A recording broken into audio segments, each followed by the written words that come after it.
তুমি কি জানো একটি বিষাক্ত সাপ নবী সাল্লাল্লাহু আলাইহি সাল্লামকে একটি নজর দেখার জন্য 1000 বছর অপেক্ষা করেছিল। তার স্বপ্ন ছিল পৃথিবীর সর্বশ্রেষ্ঠ মানবকে শুধু একটি নজর দেখা। হিজরতের সেই কঠিন রাতে হযরত মুহাম্মদ সাল্লাল্লাহু আলাইহি সাল্লাম এবং আবু বকর রাদিয়াল্লাহু তাআলা আনহু সৌর নামক সেই ভয়ঙ্কর গুহায় যখন আশ্রয় নিলেন, তখন আবু বকর রাদিয়াল্লাহু তাআলা আনহু তার চাদর ছিঁড়ে গুহার ভিতরে থাকা গর্তগুলোকে বন্ধ করতে শুরু করলেন, যেন বিষাক্ত কোনো কিছু নবী সাল্লাল্লাহু আলাইহি সাল্লামকে কষ্ট না দিতে পারে।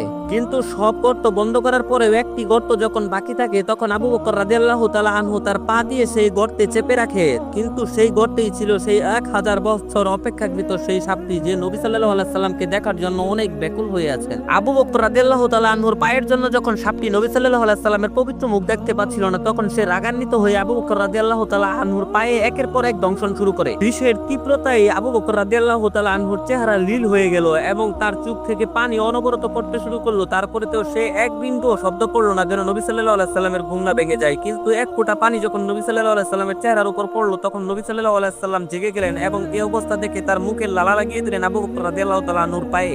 তখন আবু বকর রাদিয়াল্লাহু তাআলা আনহু একদম সুস্থ হয়ে গেলেন এবং সাপটি গর্ত থেকে বেরিয়ে নবী সাল্লাল্লাহু আলাইহি সাল্লামের কাছে ক্ষমা চাইলেন এবং সব যখন খুলে বললেন, তখন নবী সাল্লাল্লাহু আলাইহি সাল্লাম তাকে তার পবিত্র চেহারা দেখালেন এবং সাপটি অনেক খুশি হলো। একটি বিষাক্ত সাপও আমাদের নবী সাল্লাল্লাহু আলাইহি সাল্লামকে ভালোবেসে 1000 বছর পর্যন্ত অপেক্ষা করেছে।